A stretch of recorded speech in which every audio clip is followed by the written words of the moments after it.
Iran पर अमेरिकी और इजराइल के हमले लगातार जारी हैं। इस जंग के 30वें दिन अमेरिका इजराइल के हमलों के बाद ईरान की राजधानी तेहरान में बिजली गुल हो गई है।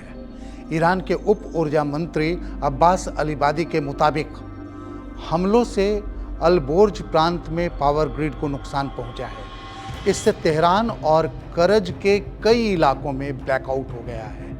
हालांकि अब्बास अलीबादी ने कहा है कि बिजली सप्लाई जल्द बहाल कर दी जाएगी और स्थिति नियंत्रण में हो जाएगी। इसके अलावा ईरान के खोंडास स्थित भारी जल उत्पादन संयंत्र को भी निशाना बनाया जा चुका है।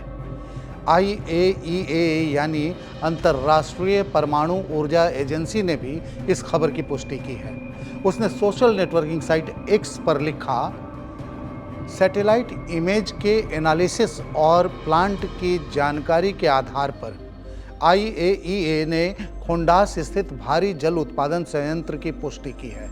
इस हमले के बारे में ईरान ने 27 मार्च को इन्फॉर्म किया था कि संयंत्र को गंभीर नुकसान पहुंचा है और अब यह फंक्शनल नहीं है। संयंत्र में कोई घोषित परमाणु सामग्री नहीं है, यानी पानी और बिजली जैसी बेसिक सुविधाओं पर अमेरिका और इजराइल ने हमला कर ईरान पर दबाव बनाने की कोशिश की है। लेकिन इन तमाम दुश्वारियों के बावजूद, तमाम संकटों के बावजूद ईरान झुकने को तैयार नहीं है, बल्कि पुरजोर तरीके से जवाबी हमले कर रहा है। IRGC यानी ईरानी रिवोल्यूशनरी गार्ड कोर ने कहा है कि देश के इंफ्रास्ट्रक्चर पर हुए हमलों के जवाब में अमेरिका और इजराइल से जुड़े ठिकानों पर हमारी कार्रवाई जारी है। IRGC के aerospace commander Syed Majid Mousavi के मुताबिक अब तक न्योत होआब के केमिकल इंडस्ट्री, एक रिफाइनरी, 2 स्टील कॉम्प्लेक्स और 2 एल्यूमिनियम मेगा कॉम्प्लेक्स को हमने निशाना बनाया है। इन सब के बीच अमेरिकी राष्ट्रपति डोनाल्ड ट्रंप ने ईरान में सेना की जमीनी कार्रवाई की भी धमकी दी है। इतना ही नहीं, अमेरिकी जहाज त्रिपोली 3500 सैनिक लेकर वेस्ट एशिया वार जोन में पहुंच गया है।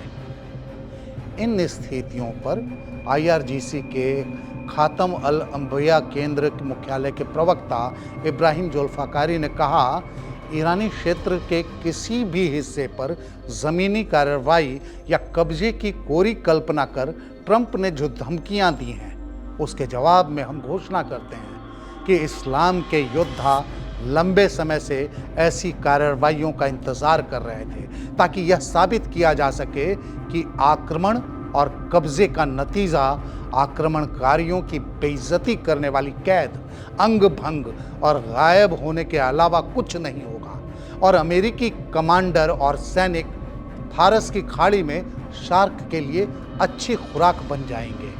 जुल्फकारी ने कहा कि संयुक्त राज्य अमेरिका के राष्ट्रपति दुनिया के सबसे झूठे राष्ट्रपति के रूप में जाने जाते हैं। उनके विचारों और भाषणों में स्थिरता नहीं है, किसी भी तरह से वे भरोसेमंद नहीं हैं। दुर्भाग्य से संयुक्त राज्य अमेरिका के नेताओं ने सशस्त्र बलों की कमान ऐसे व्यक्ति को सौंप दी है जिसने असंतुलन, खतरनाक और गलत रुख और फैसलों के कारण अमेरिकी सेना को मौत के दलदल में धकेल दिया है।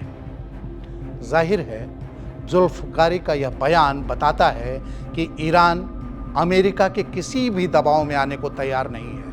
वह तबाह होने के बावजूद अमेरिका और इजराइल का सामना करता रहेगा और अपने इरादों से डिगेगा नहीं।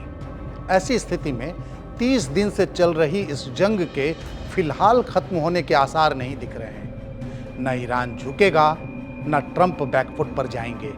ऐसे में दुनिया के बाकी देशों को फ्रंट फुट पर आकर सुलह का कोई राह निकालना होगा, तभी बात बनेगी। इस खबर में फिलहाल इतना ही। देश और दुनिया की बाकी खबरों के लिए देखते रहिए India.com।